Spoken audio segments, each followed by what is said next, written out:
What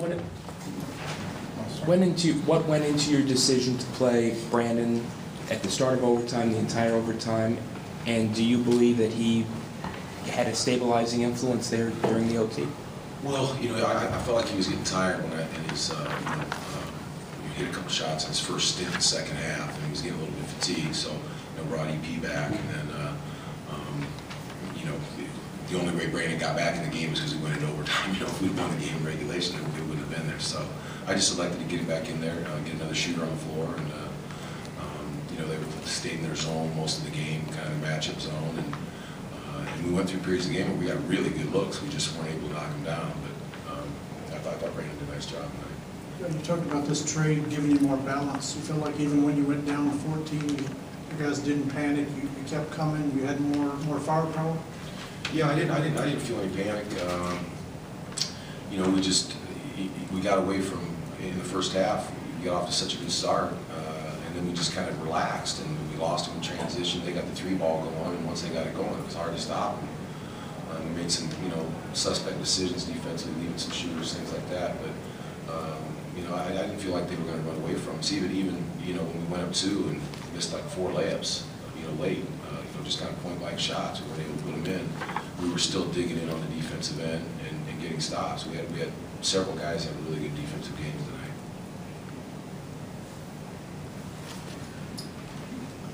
tonight. Considering it was the first game for Brandon and Ersan, how did you feel that they did playing with the guys that were in there already? Pretty good. I felt like both guys looked good.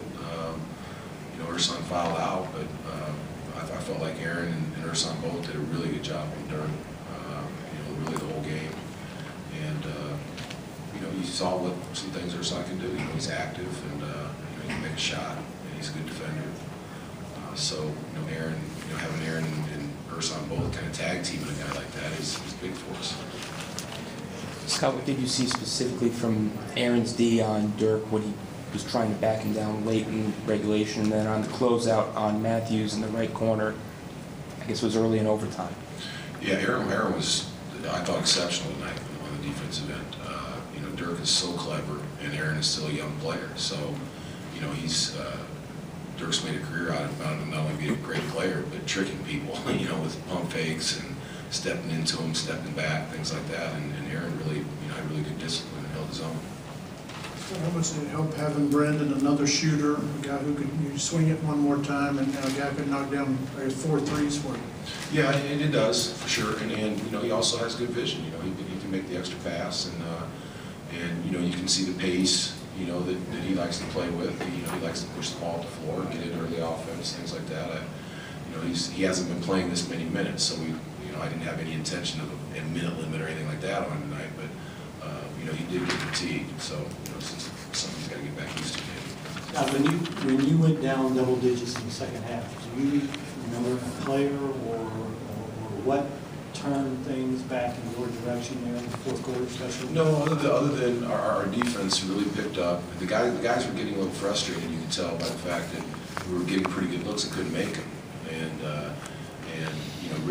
they're not about to come out of that zone if we're not making shots. And then finally we started, we loosened up a little bit. We knocked a couple down. Vic made 2 huge plays late for us, but our defense kept us in contact at least. Even though they made some threes, we still hung in on that end of the floor. And there's been other games where we've kind of collapsed on that end when it's been a late game.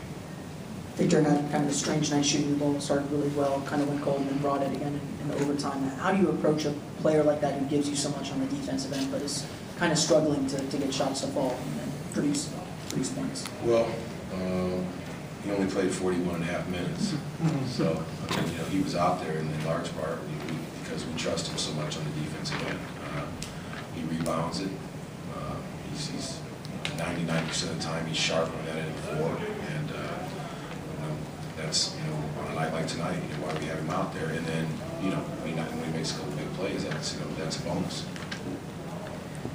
Scott, will the arrival of Brandon push Alfred to improve his game, and will it help him by seeing an older player who's done this before and had that kind of example?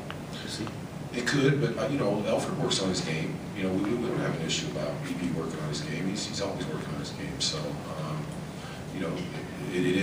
there's a little more experience there. That's for sure. But, I don't want, one game or a couple practices or anything to get into Elford's head. We're really high on Elford, and he works on his game. So I wouldn't phrase it like anything's going to push him. He's going to continue to work on his game. Scott, so many things happen in this game, up and down. This was a very strange game. Do you expect when you look back, that you're going to find out a lot about your team and the new individuals that you got out here? Maybe, because you're right, Bill. It's a very, very strange game. The rebounding margin is strange. I mean, if you tell me before the game they're going to make 19 threes, I'm not going to give us any chance to win the game. So it's a strange.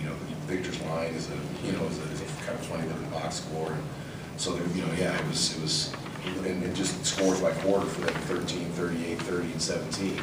Just the wild swings in the game. So.